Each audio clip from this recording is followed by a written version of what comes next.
नमस्कार दोस्तों, स्वागत है आपका हमारे YouTube चैनल मैथ्स एलिवेशन पर। और मैं जय कुमार एक बार फिर आप लोगों की सेवा में हाजिर हुआ हूं।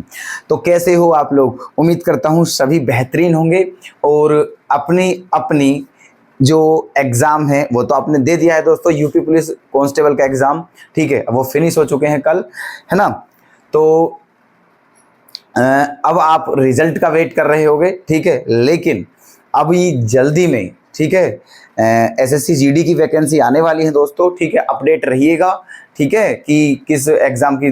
और हम आपसे एक बात कहना चाहेंगे कि खाली बिल्कुल ना बैठें दोस्तों, ठीक है, क्योंकि आप भी जानते हो तैयारी करने में काफ़ी समय लग जाता है, लेकिन उसे भूलने के लिए केवल 15 दिन काफ़ी है ना। तो इसलिए आपने इतनी मेहनत की है, अपने आप को इतना मतलब इम्प्रूव किया है अपने अंदर, ठीक है, इतना काबिल बनाया है आपको, पढ़ पढ़ के इतनी प्रैक्टिस की है। और अब आप बिल्कुल अगर इसे छोड़ दोगे तो दोस्तों वहीं आ जाओगे जहां से स्टार्ट किया था। तो इसीलिए हमारी ये आपके लिए सलाह मान लीजिए, चाहे रिक्वेस्ट मान लीजिए, कि ऐसा ना करें बिल्कुल भी, ठीक है। पढ़ते रहें, है ना, क्योंकि एग्ज़ाम तो आते रहते हैं, ताकि आपकी तैयारी बिल्कुल बनी रहे, तैयारी को ख़राब ना होने दें अपनी को। ओके, चलिएगा। तो आज हम आपके सामने एक नए चैप्टर के साथ प्रेजेंट हुए हैं, एरिया, चैप्टर 21, एरिया, क्षेत्रफल जिसको बोलते हैं हम हिंदी में। ओके, तो हमने दोस्तों आपको प्रीवियस पेपर जो अभी हुए थे आपके एग्जाम, उनके सॉल्यूशन भी कराए थे मैथ्स के। 23 तारीख और 23 अगस्त और 24 अगस्त की दोनों शिफ्टों के हमने कंप्लीट मैथ के सॉल्यूशन डाल दिए हैं आपके लिए इसी चैनल पर, ठीक है। तो और सबकी प्लेलिस्ट अलग अलग बनी हुई है दोस्तों, ठीक है। प्रीवियस पेपर जो है उनकी प्लेलिस्ट अलग है, और जो कंपटीशन क्लास का पढ़ा, मतलब ये हमारी क्लास चल रही है मैथ्स की कंपटीशन के की, ये हमारी अलग हैं, ठीक है। सभी का अलग अलग प्लेलिस्ट आपको प्रोवाइड करा दी गई है, बिल्कुल भी कोई दिक्कत वाली बात नहीं है। आप जाइएगा, चैनल खोलिएगा, सब कुछ आपको अलग अलग सेपरेट मिल जाएगा। ओके, तो अब हम, क्योंकि हमारे एग्जाम खत्म हो चुके हैं, तो प्रीवियस पेपर इसलिए नहीं कराए हैं हमने, ठीक है, डाल दिए थे, है ना। अब जैसे ही कोई एग्जाम आएगा तो आप चिंता ना करें, ठीक है, आपको यहीं मिलेंगे इसी प्लेटफॉर्म पर, ठीक है, नए नए कंटेंट, बेहतरीन कंटेंट के साथ। ओके, तो अब हमारे इसमें ये जो हमारा चल रहा है दोस्तों मैथ्स में, हमने आपको पहले भी बताया था, ठीक है, कि बस 2-4 चैप्टर बचे हुए हैं हमारे इसमें, 2-4 चैप्टर ही बच रहे हैं। पहले हम उन्हें कंप्लीट करते हैं, फिर हमारा मैथ्स का सिलेबस बिल्कुल कंप्लीट हो जाएगा इस चैनल पर। ओके, तो चलते हैं अपने नए सेशन की तरफ, ठीक है। आइएगा और बने रहिएगा दोस्तों हमारे साथ, और अपना प्यार और सपोर्ट भी बनाए रखिएगा, ठीक है। और अगर किसी भी प्रकार की कोई भी प्रॉब्लम हो प्लीज़ दोस्तों, तो हमें कमेंट करना बिल्कुल ना भूलें, बिंदास हमारे पास कमेंट करें, हम आपके कमेंट का रिप्लाई अवश्य करेंगे, और आपकी जो भी प्रॉब्लम होगी उसका सॉल्यूशन जरूर लेकर आएंगे दोस्तों, ठीक है। चलो चलते हैं अपने आज के नए सेशन की तरफ। तो देखिएगा दोस्तों, आज का जो चैप्टर है हमारा, चैप्टर नंबर 21, क्षेत्रफल, एरिया बोलते हैं इसे, ठीक है। देखो वैसे काफ़ी इंपॉर्टेंट चैप्टर है। जितने चैप्टर हमारे बचे हुए, 2-4 चैप्टर बचे हुए हैं, इनमें से वैसे एग्जाम में, मतलब फिलहाल इसमें यूपी पुलिस कांस्टेबल में एरिया और वॉल्यूम से क्वेश्चन नहीं आए हैं, ठीक है, इनसे क्वेश्चन नहीं आए हैं, और चैप्टरों से ही आ गए हैं, है ना। चलिए, तो वैसे ये चैप्टर तो अच्छे हैं दोस्तों, बहुत इंपॉर्टेंट हैं, ठीक है, लेकिन वही है एग्जाम में तो एग्जामिनर कुछ भी पूछ सकता है, उसका मन करे तो वो किसी 2-4 चैप्टर से ही पूरे पेपर को सेट कर सकता है, और अगर चाहे तो पूरी बुक में से मतलब पेपर को सेट कर सकता है, ठीक है। तो ये डिपेंड करता है एग्जामिनर पर। हमारा काम है दोस्तों सिलेबस कंप्लीट करना और उसकी प्रैक्टिस करना, ठीक है, बस। बाकी तो एग्जामिनर का काम है, तो जो उसका काम है उस पर छोड़िए, ठीक है। तो क्या है चैप्टर का नाम? क्षेत्रफल, एरिया। अब देखो, सबसे पहले आप ये समझिए, क्षेत्रफल किन वस्तुओं का निकलता है, ठीक है, या किस आकृति, मतलब कौन कौन सी आकृतियों का क्षेत्रफल निकाल सकते हैं हम। जो क्षेत्रफल होता है ना दोस्तों, एरिया, ठीक है, वो हमेशा उन सभी, है ना, ऐसी आकृतियों का निकलेगा जो 2D आकार की होंगी, ठीक है। कैसी होंगी? 2D शेप की।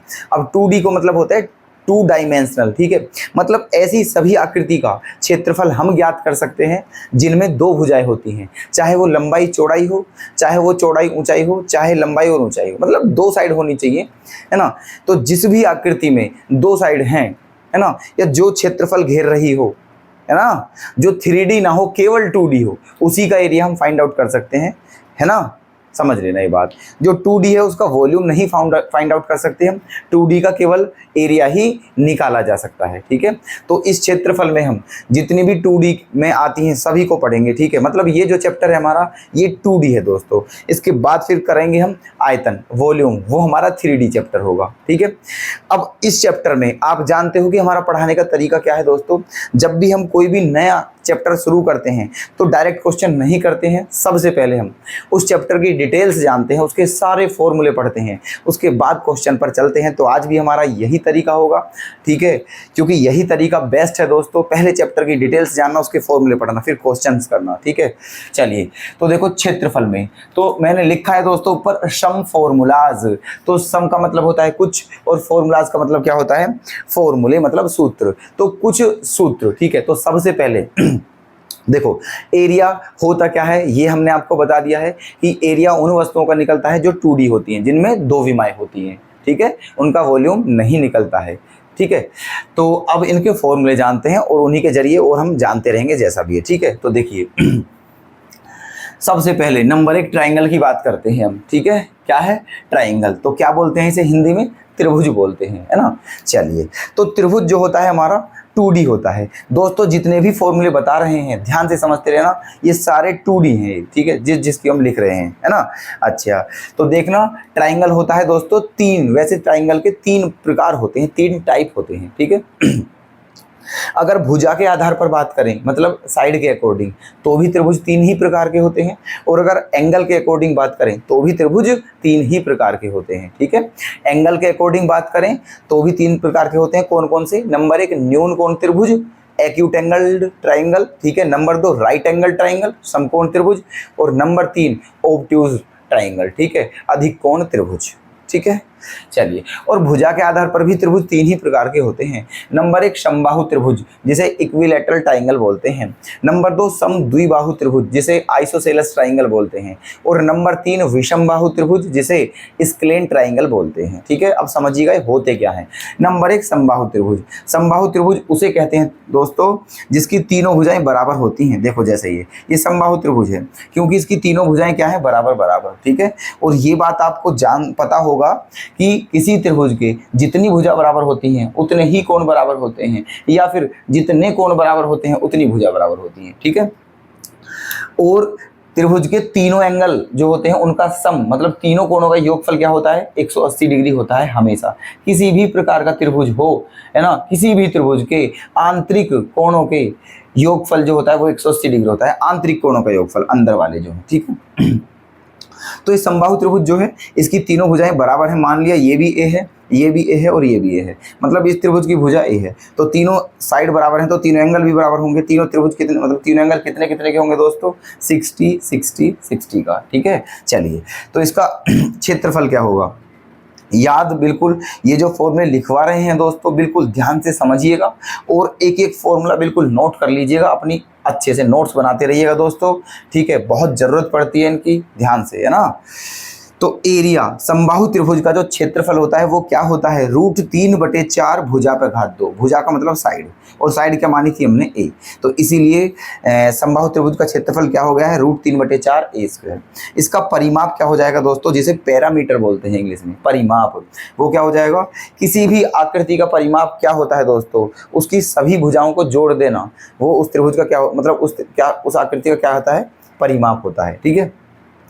जैसे ये त्रिभुज है, हमें इसका परिमाप निकालना है, तो इसकी तीनों भुजाओं को प्लस कर दिया, ए, तो क्या हो जाएगा दोस्तों 3a। क्लियर है बात, कोई दिक्कत, ठीक है। चलिए, नंबर 2 समबाहु त्रिभुज, समद्विबाहु त्रिभुज। समद्विबाहु त्रिभुज उसे कहते हैं हम, ठीक है। समद्विबाहु त्रिभुज किसे कहते हैं दोस्तों, जिसकी किन्हीं भी दो साइड क्या हो, इक्वल हो, ठीक है, वो क्या होता है हमारा समद्विबाहु त्रिभुज। जैसे कि यहाँ देखिए आप, हमने फिगर भी बनाया हुआ है, ये ऐसे करके ABC को ट्रायंगल है, मान लीजिए जितनी ये है साइड उतनी ही ये है, ये भी ए है और ये भी है, ये अलग है। तो इस त्रिभुज की ये दोनों भुजाएं बराबर हैं। जब ये दोनों भुजाएं बराबर हैं तो दोस्तों ये कोण भी बराबर होंगे, ध्यान रखना, ठीक है। जो भुजाएं जो साइड इक्वल होती हैं उनके अपोजिट एंगल भी इक्वल ही होते हैं, ठीक है। तो ये दोनों साइड इक्वल है तो इनके एंगल भी क्या होंगे, इक्वल होंगे। मान लिया ये ए है, ये ए है और ये भी बी है, तो ये समद्विबाहु त्रिभुज है। तो समद्विबाहु त्रिभुज का अगर क्षेत्रफल की बात करें तो वो क्या होगा दोस्तों, 1/4 b √ 4a² माइनस b²।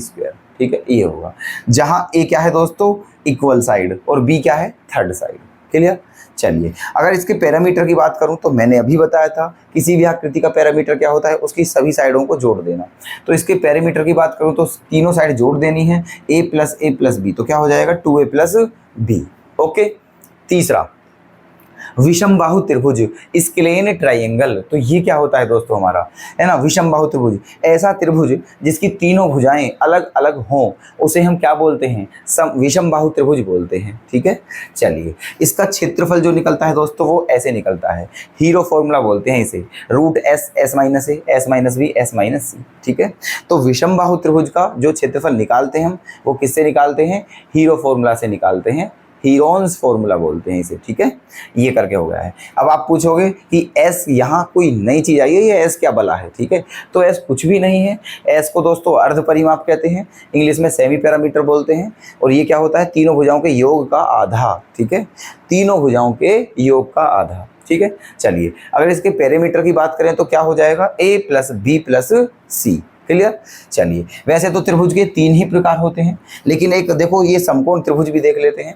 समकोण त्रिभुज क्या बोलते हैं इसे, राइट एंगल ट्राइंगल। ठीक है, ऐसे बनता है ये, है ना, राइट एंगल ट्राइंगल। कहने का मतलब एक एंगल 90 डिग्री का हो, अगर किसी ट्राइंगल का एक एंगल 90 हो तो उस ट्राइंगल को राइट एंगल ट्राइंगल कहते हैं, समकोण त्रिभुज कहते हैं। ठीक है। चलिए, तो ये जो होता है दोस्तों, ये क्या होता है, हमारा आधार होता है जिसे बेस बोलते हैं। ये क्या होता है, हमारा लंब होता है जिसे परपेंडिकुलर कहते हैं, और ये जो होता है दोस्तों हमारा, ये क्या होता है, हाइपोटेनियस, जिसे कर्ण बोलते हैं। ठीक है। तो समकोण त्रिभुज का क्षेत्रफल, ये जो फॉर्मूला है किसका है दोस्तों, अगर त्रिभुज समकोण त्रिभुज हो, राइट एंगल ट्राइंगल हो, ठीक है, तब है ये फॉर्मूला क्या, 1/2 बेस इंटू हाइट। ठीक है, 1/2 बेस इंटू हाइट। और अगर इसकी पैरामीटर की बात करें तो तीनों भुजाओं का योगफल AB + BC + CA, जो भी दे रखी हो, है ना। अच्छा, यहाँ एक पाइथागोरस थ्योरम भी लगती है, आपको पता होगा, राइट एंगल ट्राइंगल में पाइथागोरस थ्योरम यूज होती है, और वो पाइथागोरस थ्योरम क्या होती है दोस्तों, कर्ण का वर्ग बराबर आधार का वर्ग जमा लंब का वर्ग। क्लियर। तो ये हमारा ट्राइंगल था। ठीक है, हमने देखो अच्छे से बता दिया है आपको, ट्राइंगल के टाइप बता दिए और उसके फॉर्मूले। ठीक है, तो नोट जरूर करते रहना दोस्तों, बिना नोट करे ना रहें, बड़े बेहतरीन तरीके से सब कुछ बता रहे हैं। ठीक है, 1 बाय 1 लेकर चल रहे हैं। ठीक है, तो ट्राइंगल आपके क्लियर है। देखो, हम साइड में खड़े हुए हैं, वीडियो को पॉज करके और फॉर्मूला नोट जरूर कर लेना। ठीक है, तो ये त्रिभुज हमारा कंप्लीट हो चुका है।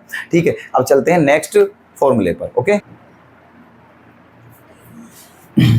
नंबर 2 रेक्टेंगल देखिए। ठीक है, ट्राइंगल कंप्लीट हो गया है। Number 2 rectangle. ठीक है, तो रेक्टेंगल को क्या बोलते हैं, आयत बोलते हैं। अब समझना दोस्तों, पहले आयत बनता कैसे है। ये आयत है। आयत क्या होता है, जिसकी आमने सामने वाली भुजा क्या हो, बराबर, अपोजिट साइड इक्वल होती है, मतलब ये इसके बराबर है और ये इसके बराबर है। दूसरी बात, ये चारों एंगल 90-90 के होते हैं। ठीक है, ये चारों एंगल कितने कितने के होते हैं दोस्तों, 90-90 के। ये भी 90, ये भी 90, ये भी 90 और ये भी 90। ठीक है, ऐसे करके। और दूसरी बात, जो इसके डायगोनल होते हैं, डायगोनल मतलब विकर्ण, वो क्या होते हैं, बराबर होते हैं आयत के। समझ लेना, सारी शर्त बता रहा हूं दोस्तों कि आयत की क्या क्या शर्तें होती हैं। ठीक है। चलिए, तो डायगोनल होते हैं ये, अगर इसे यहाँ मिला दूं और इसे यहाँ मिला दूं तो ये डायगोनल भी क्या होते हैं, बराबर होते हैं। ये तो बराबर होंगे ही, क्योंकि जो अपोजिट साइड है वो पैरेलल भी हैं और परपेंडिकुलर भी हैं एक दूसरे के। ठीक है, ऐसे तो डायगोनल बराबर होते हैं, तो ये आयत होता है। ठीक है, अब इसका क्या होगा फॉर्मूला, आयत का क्षेत्रफल क्या होता है दोस्तों, लंबाई गुना चौड़ाई। ये लंबाई है इसकी, ये चौड़ाई है। ओके, चलिए, इसका पैरामीटर क्या होगा, 2l + b, और अगर इसका डायगोनल निकाला जाए विकर्ण, तो वो होगा √में l² + b²। क्लियर।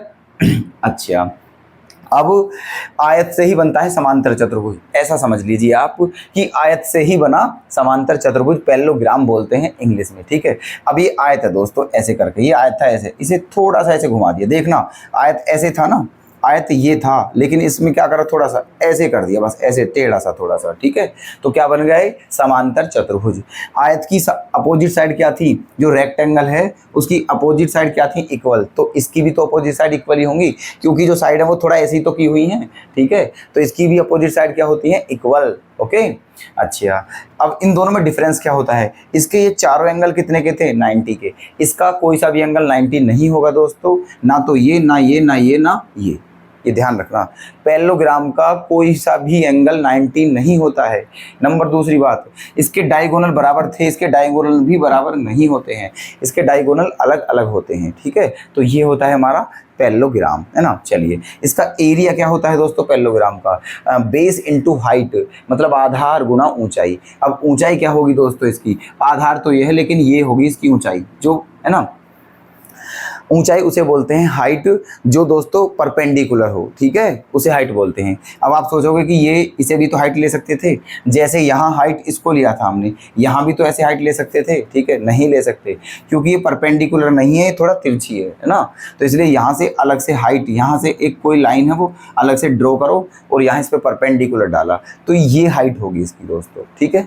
तो क्या होता है पैरेललोग्राम का एरिया, बेस इंटू हाइट, और इसका पैरामीटर क्या होता है, मान के चलो ये वाली साइड क्या है इसकी ए और ये वाली साइड क्या है बी। क्लियर है बात, तो ये ए है तो ये भी ए होगी और ये बी है तो ये भी बी होगी। तो इसका पैरामीटर क्या होगा, चारों साइड का सम, है ना, इसका मतलब 2a + b, ये हो जाएगा। क्लियर है ना, ये हो गया आपका पैरेललोग्राम, है ना। चलिए अब चलते हैं आगे। नेक्स्ट फॉर्मूला है दोस्तों वर्ग स्क्वायर बोलते हैं इसे। क्या होता है वर्ग, देखना फिगर बनाया हुआ बाकायदा, ठीक है। वर्ग वो होता है ऐसा चतुर्भुज जिसकी चारों भुजा बराबर हों, उसे ही क्या कहते हैं, वर्ग, ठीक है। अच्छा, इस वर्ग की चारों भुजा बराबर होगी, लेकिन ये चारों एंगल भी कितने के होते हैं, 90 डिग्री के। ये जो बन रहे हैं कोनों पर, है ना, इसके जो कॉर्नर हैं यहाँ हर एक एंगल कितने कितने का होगा, 90 का। दूसरी बात, इसके जो डायगोनल हैं वो बराबर होंगे, है ना, और इसके जो डायगोनल हैं वो एक दूसरे को 90 डिग्री के एंगल पर बाइसेक्ट करते हैं दोस्तों, ठीक है, समद्विभाजित करते हैं 90 डिग्री के एंगल पर। ये कहने का मतलब, ये पहला डायगोनल है, दूसरा डायगोनल है, अब सबके बीच का एंगल कितना है दोस्तों, 90 का, ये ऐसे, ठीक है। तो ध्यान रहे ये बात, वर्ग के विकर्ण एक दूसरे को 90 डिग्री के कोण पर काटते हैं, समद्विभाजित करते हैं, ठीक है। चलिए अब आ जाइए, तो इसका एरिया क्या होता है, इसका एरिया होता है दोस्तों भुजा की घात 2, भुजा को इंग्लिश में साइड बोलते हैं, साइड का स्क्वायर, है ना, और साइड क्या है हमारी ए, तो इसका मतलब क्या हो जाएगा, a²। दूसरा, इसका पैरामीटर क्या होता है दोस्तों, चारों साइड को प्लस करेंगे तो 4a हो जाएगा। इसका डायगोनल का फॉर्मूला क्या होता है दोस्तों, a√2, ठीक है। इसका विकर्ण क्या होगा, a√2, तो ये होता है वर्ग। क्लियर मेरी बात। चलिए, अब जैसे आयत से समांतर चतुर्भुज बना था, है ना, आप ऐसा समझिए, ऐसे ही वर्ग से क्या बना है, समचतुर्भुज, रोम्बस बोलते हैं इसे, ठीक है। जैसे वर्ग की भुजा सीधी है, ये थोड़ी सी क्या कर दी है, टेढ़ी, ठीक है। जैसे इसकी चारों भुजा बराबर होती थी, ऐसे ही इसकी भी चारों साइड इक्वल होंगी दोस्तों, चारों की चारों, ठीक है। अच्छा, लेकिन वहाँ क्या था, ये सारे एंगल 90 के थे, इसके ये एंगल 90 के नहीं होंगे, जो कोने पर, जो कॉर्नर पर बन रहे हैं एंगल, यहाँ ये 90 के नहीं होते हैं, लेकिन है ना, ये जो डायगोनल है इसके, ये 90 डिग्री के एंगल पर एक दूसरे को बाइसेक्ट करते हैं, ये बात सही है, ठीक है। तो ये 90 डिग्री के कोण पर बाइसेक्ट करते हैं, तो इसके डायगोनल बराबर नहीं होते हैं, लेकिन डायगोनल एक दूसरे को क्या होते हैं, 90 डिग्री के एंगल पर मतलब काटते हैं, है ना। चलिए, इसका एरिया क्या होता है, एरिया 1/2 d1 गुना d2, d1 और d2 क्या है दोस्तों, डायगोनल विकर्ण, है ना, और इसका पैरामीटर क्या होता है, 4a, क्योंकि चारों साइड जोड़नी है।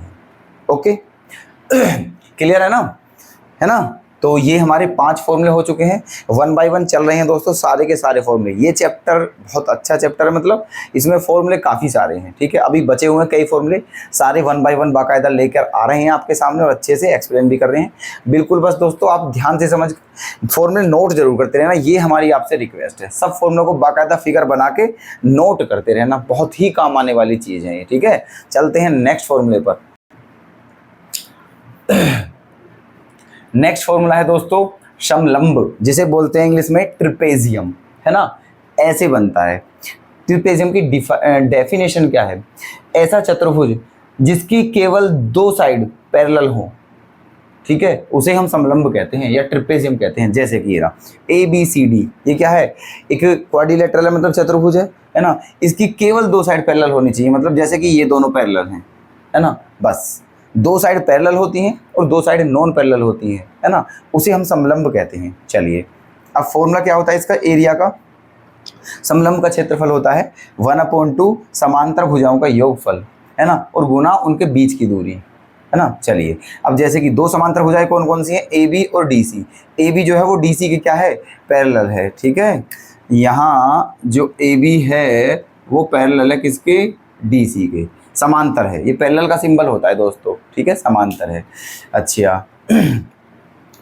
तो ये हो गया, तो फॉर्मूला क्या हो जाएगा 1/2, है ना, समांतर भुजा ए बी और डी सी थी, तो क्या लिख सकता हूँ, A B plus D C गुना उनके बीच की दूरी। उनके का मतलब पता है क्या है दोस्तों, जो समांतर भुजाएं हैं उन्हीं के बीच की दूरी चाहिए केवल, ठीक है। जो पैरेलल साइड है उनके बीच की दूरी, और पैरेलल साइड ये बीच की दूरी मान लिया, ये इनके बीच की डिस्टेंस होगी दोस्तों, क्योंकि ये परपेंडिकुलर है इस पर। मैंने कहा क्या कहा था आपसे, डिस्टेंस जो होती है, जो हाइट होती है, वो वही होती है जो 90 डिग्री के एंगल पे, मतलब ठीक है, इंटरसेक्ट करती हो। ओके, तो ये हाइट होगी इसकी, तो ये हो जाएगा फॉर्मूला, क्लियर है। चलिए इसका पैरामीटर निकालेंगे तो सीधा सिद्धांत है, जितनी भी साइड है चारों को प्लस कर दीजिए, ठीक है। सम ऑफ ऑल साइड्स, सभी भुजाओं का योगफल क्या होगा इसका, पैरामीटर, क्लियर। चलिए आगे आइए। ये क्या है दोस्तों, समषटभुज मतलब हेक्सागोन। क्या है ये, समषटभुज हेक्सागोन, ऐसे ये बनता है, ठीक है। मतलब समषटभुज उसे कहते हैं ऐसा, ठीक है, ऐसी आकृति जिसकी 6 बराबर बराबर भुजाएं हो, ठीक है, या फिर 6 बराबर भुजाओं से घिरा हुआ, 6 बराबर भुजाओं से घिरी हुई आकृति को क्या कहा जाता है, समषटभुज कहा जाता है, ठीक है। ओके, ये तो जैसे ये 6 भुजाएं होगी, A B B C C D D E F और ए एफ, ऐसे करके, है ना। मान लीजिए चारों सारी भुजाएं बराबर हैं, ये भी ए है, ये ए, सारी की सारी भुजाएं क्या हैं दोस्तों, ए, और ये जो मैंने मिलाए हैं ये इसके डायगोनल हैं, ए डी बी ई और सी एफ, ये इसके डायगोनल है, मतलब विकर्ण, ठीक है। चलिए अब इसके फॉर्मूले देखिएगा क्या होते हैं इसके फॉर्मूले। इसका जो एरिया होगा वो होगा 6 गुणा √3/4 भुजा पर घात 2, ठीक है। देखो याद करने की ट्रिक है इसकी, ये 6 गुणा √3/, आप सोचोगे ये तो 3 से कट भी 2 से कट जाता, 2 तिया 2 दूनी, तो फिर 3√3/2a², ऐसे क्यों नहीं लिखा है, 6 अलग क्यों लिख रखा है, ताकि इजीली याद हो जाए। देखो इस पूरे हेक्सागोन में 6 वो मतलब ट्राइंगल तो वैसे और भी बन जाएंगे कई, लेकिन जो मेनली ट्राइंगल देखें मेनली, तो वो कितने बनने हैं दोस्तों, ठीक है, मेनली 6 बनने हैं, है ना, 1 2 3 4 5 6, ठीक है। और ये 6 के 6 अगर आपको बता दें तो ये जो है 6 के 6 इक्विलैटरल ट्राइंगल हैं, समबाहु त्रिभुज हैं 6 के 6, है ना। तो ऐसे, तो इसलिए इसका एरिया क्या हो जाता है, 6 गुणा √3/4 भुजा पर घात 2। कहने का मतलब एक समबाहु त्रिभुज का एरिया निकाल के उसमें 6 की मल्टीप्लाई कर देते हैं तो इसका एरिया आ जाएगा, ठीक है। इसका पैरामीटर क्या होगा, सभी भुजाओं का योगफल। तो ए को जब 6 बार प्लस करेंगे तो क्या आ जाएगा, 6a, ठीक है। नेक्स्ट इसका जो डायगोनल होगा डी, वो क्या होता है डायगोनल, अभी बताया था आपको, ए डी बी ई और सी एफ, ये तीनों के तीनों क्या है, डायगोनल हैं और बराबर होते हैं। किसके बराबर होंगे दोस्तों, ये 2a के बराबर होंगे, है ना। चलिए अब बात आती है, 2 एडवांस फॉर्मूले हैं, परिवृत्त की त्रिज्या और अंतःवृत्त की त्रिज्या क्या क्या होती हैं। अब इनको समझने से पहले, ठीक है, आप ये समझिए कि परिवृत्त क्या होता है और अंतःवृत्त क्या होता है, ठीक है। देखो परिवर्त जो होता है दोस्तों वो होता है बाहर के लिए, और जो अंतःवृत्त होता है वो होता है अंदर के लिए।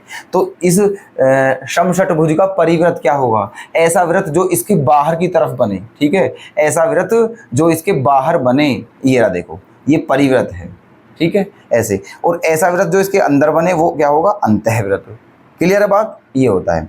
तो परिवृत्त की जो त्रिज्या होगी दोस्तों वो तो a के बराबर ही होगी, मतलब जितनी इसकी भुजा है वही समझना, ठीक है। जो इसकी साइड है समषटभुज की वो इसके परिवृत्त की त्रिज्या के बराबर ही होगी, लेकिन जो इसकी अंतःवृत्त की त्रिज्या होगी वो क्या होगी दोस्तों, √3/2 गुणा a, ये होगी √3/2 गुणा a। क्लियर, तो ये है ना। चलिएगा नेक्स्ट पर चलते हैं। नेक्स्ट है आपके सामने फॉर्मूला वृत्त, ठीक है, जिसे क्या बोलते हैं, सर्कल, है ना। ये रहा आपके सामने, ऐसे बनता है सर्कल, ठीक है। सर्कल को बनाते कैसे हैं, आपने देखा होगा प्रोटेक्टर जो होता है जिसे त्रिकाल बोलते हैं हिंदी में, ऐसे एक पॉइंट पर रखो ऐसे और फिर चारों तरफ वो ऐसे खींच देते हैं, है ना, तो वो क्या बन जाता है, सर्कल, ऐसे। अब ये ओ जो है दोस्तों ये इसका सेंटर है, ठीक है, जहाँ से रख के ऐसे हमने ड्रॉ किया था तो सेंटर है, जहाँ से रखते हैं उस चोंच को, है ना, वो जो होती है, ओके। और ये जो है ए, ये किस पॉइंट पे है, इसकी सरकमफ्रांस पे है, इसकी जो परिधि है ये, है ना। सरकमफ्रांस और परिधि वैसे एक ही बात होती है ना, लेकिन जो गोल गोल जो गोल होती है उसे हम सरकमफ्रांस बोल देते हैं, और जो गोल नहीं होती है ना उसे हम पैरामीटर बोल देते हैं। वैसे बात एक ही है ना। चलिए, तो इसकी रेडियस क्या है सर्किल की, आर है ना। ये इसका मतलब रेडियस कौन सी होती है, जो सेंटर से परिधि को टच करती हो, जो सेंटर से परिधि के बीच की डिस्टेंस होती है उसे ही क्या बोलते हैं, रेडियस, त्रिज्या बोलते हैं। ठीक है, चलिए क्या होता है सर्किल का एरिया, पाई आर स्क्वायर, ये सर्किल का एरिया होता है। सरकमफ्रांस क्या होती है, 2 पाई आर, और इसका जो डायमीटर होता है, व्यास, वो त्रिज्या का कितने गुना होता है, 2 गुना। डायमीटर क्या होगा, अगर इसको मैं ये जो ओ आर ओ ए है अगर इसे पूरे यहाँ मिला दूँ दोस्तों, यहाँ पूरा यहाँ कंप्लीट, तो वो क्या बन जाएगा, इसका डायमीटर। तो इसीलिए जो डायमीटर होता है वो रेडियस का 2 गुना होता है। क्लियर है। चलिए अब आ जाइए सेमी सर्कल पर, अर्धवृत्त बोलते हैं जिसे, है ना। ऐसे ये बनता है सेमी सर्किल, है ना। पूरे सर्किल का हाफ है ये क्या होती है इसकी रेडियस, और ये भी क्या है रेडियस, और पूरा का पूरा क्या है इसका डायमीटर। ये ए बी जो है इसका डायमीटर है, ए ओ रेडियस है, और बी ओ भी रेडियस है। ठीक है, चलिए इसका एरिया क्या होता है, ठीक है, क्योंकि ये क्या है, अर्धवृत्त है, मतलब आधा वृत्त, है ना, तो इसका एरिया भी आधा हो जाएगा। पूरे वृत्त का एरिया क्या था, पाई आर स्क्वायर, तो अर्धवृत्त का एरिया क्या हो जाएगा, पाई आर स्क्वायर अपॉन 2 हो जाएगा। ये रहा, ठीक है। अच्छा, इसकी सरकमफ्रांस जो होती है परिधि, दोस्तों ये मैं आपसे बता दूं, ठीक है, ये बहुत इम्पोर्टेंट है। ठीक है इसकी परिधि, इसका सरकमफ्रांस, ठीक है, अर्धवृत्त की परिधि कितनी होती है, ये बहुत इंपॉर्टेंट फॉर्मूला है। ज़्यादातर इसमें स्टूडेंट कंफ्यूज हो जाते हैं। वो क्या करते हैं कि पूरा वृत्त जो था उसकी परिधि 2 पाई आर थी, है ना, तो अर्धवृत्त है तो उसकी परिधि पाई आर हो जाएगी, 2 पाई आर का आधा पाई आर ऐसे। लेकिन ये बिल्कुल गलत होगा, इसकी परिधि पाई आर प्लस 2 आर होगी, ना कि केवल पाई आर। ठीक है, अब कैसे होगी ये भी हम आपको बताते हैं। देखो, जो पूरा सर्किल था उसकी परिधि क्या थी, 2 पाई आर, तो ये आधा सर्किल है, इसकी परिधि क्या हो जाएगी, 2 पाई आर का आधा पाई आर। लेकिन जो पाई आर आया है वो दोस्तों क्या आया है, वो केवल ये वाली लेंथ था, ये पाई आर, ये वाली, ये, ठीक है। और जबकि ये भी तो चाहिए हमें, अब ये भी तो दिख रही है जो बाउंड्री, ठीक है। परिधि का मतलब क्या होता है दोस्तों, जो बाउंड्री है उस सारी की लेंथ, ठीक है। जिस भी आकृति की आप परिधि निकाल रहे हो या परिमाप निकाल रहे हो, तो उसका मतलब है उसकी सभी बाउंड्री की क्या चाहिए मुझे, लेंथ चाहिए, टोटल बाउंड्री कितनी लंबी है ऐसे। तो ये यहाँ से यहाँ तक क्या आ गई है, पाई आर, और ये जो है दोस्तों ये इसकी भी तो लेंथ लेनी है, और ये क्या है, डायमीटर, और डायमीटर क्या होता है, रेडियस का 2 गुना, मतलब 2 आर। तो इसीलिए अर्धवृत्त की परिधि क्या होती है, पाई आर प्लस 2 आर। रिमेंबर रखना है, इसको याद रखना है दोस्तों, ठीक है। चलिए, और इसका भी डायमीटर क्या होता है, रेडियस का 2 गुना। क्लियर है, ठीक है। नोट कर रहे हो ना, नोट जरूर करते रहना। ओके, बस लगभग हो ही लिए हैं कंप्लीट, 2-3 फॉर्मूले और बचे हैं, ठीक है, उन्हें और देख लीजिए, फिर इसके चैप्टर के फॉर्मूले सारे कंप्लीट हो जाएंगे। फिर दोस्तों क्वेश्चन समझने में बड़ा ही आनंद आएगा आपको। चलिएगा आगे, तो देख लीजिए दोस्तों, लास्ट फॉर्मूला है ये, ठीक है। फिर सारे फॉर्मूले हमारे क्या हो जाएंगे, कंप्लीट। फिर उसके बाद हम चलते हैं अपने क्वेश्चन पर। ओके, देख लीजिए क्या है ये, त्रिज्यक खंड, इंग्लिश में बोलते हैं इसे सेक्टर। 2 चीज़ होती हैं, एक सेक्टर और एक सेगमेंट, ठीक है। तो सेगमेंट की आवश्यकता नहीं है ना, तो सेक्टर समझिए आप, सेक्टर, है ना। तो सेक्टर बनता कैसे है, सेक्टर होता क्या है, देखो जैसे कोई सर्किल है, ठीक है, कोई सर्किल है ना, तो सेक्टर क्या होता है दोस्तों, जो रेडियस होती है ना, दोनों रेडियस के बीच का जो पार्ट होता है, ठीक है, उसे हम क्या बोलते हैं, सेक्टर बोलते हैं, मतलब त्रिज्यक खंड। नाम से पता चला है त्रिज्यक खंड मतलब त्रिज्याओं का रोल है, ठीक है। त्रिज्यक खंड, अगर त्रिज्यक खंड का संधि विच्छेद किया जाए तो क्या होगा, त्रिज्या प्लस खंड, मतलब त्रिज्याओं का भाग, ठीक है, उसे क्या बोलते हैं हम, त्रिज्यक खंड, सेक्टर। तो देखो ये भी रेडियस है और ये भी रेडियस है, और इन्हीं के द्वारा ये भाग घिरा हुआ है, इसलिए इसे क्या बोलेंगे हम, त्रिज्यक खंड मतलब सेक्टर। क्लियर है। चलिए, तो देखो ये भी क्या होती है, आर रेडियस, और ये भी क्या होती है, आर। और मान लीजिए इन दोनों त्रिज्याओं के बीच का कोण क्या है, थीटा है। कितना कोण है, थीटा। तो मैंने रेड पार्ट किया हुआ है दोस्तों, रेड लाइन खींची हुई है, ठीक है। तो ए ओ बी यही क्या है, हमारी सेक्टर है, ठीक है। ए ओ बी यही क्या है, हमारी सेक्टर, जो कि घिरी हुई, डॉटेड भी कर रखा है, डॉट जो ब्लू पार्ट से, जो ब्लू पार्ट वाला एरिया है, ठीक है, यही सेक्टर है। तो इसके एरिया का फॉर्मूला क्या होता है दोस्तों, सेक्टर का एरिया क्या होता है, तो फॉर्मूला होता है पाई आर स्क्वायर थीटा अपॉन 360, ठीक है, ये होता है। और अगर इस सेक्टर की लेंथ निकालने के लिए पूछे, ठीक है, लेंथ निकलवाए, है ना, तो दोस्तों इसकी लेंथ क्या होगी, इसकी लंबाई क्या होगी, है ना, 2 पाई आर थीटा अपॉन 360। समझे मेरी बात? ठीक है, बहुत ईजी है ना। एरिया का याद फॉर्मूला करने के लिए कुछ नहीं करना, वृत्त का क्या होता है पाई आर स्क्वायर और गुणा थीटा अपॉन 360।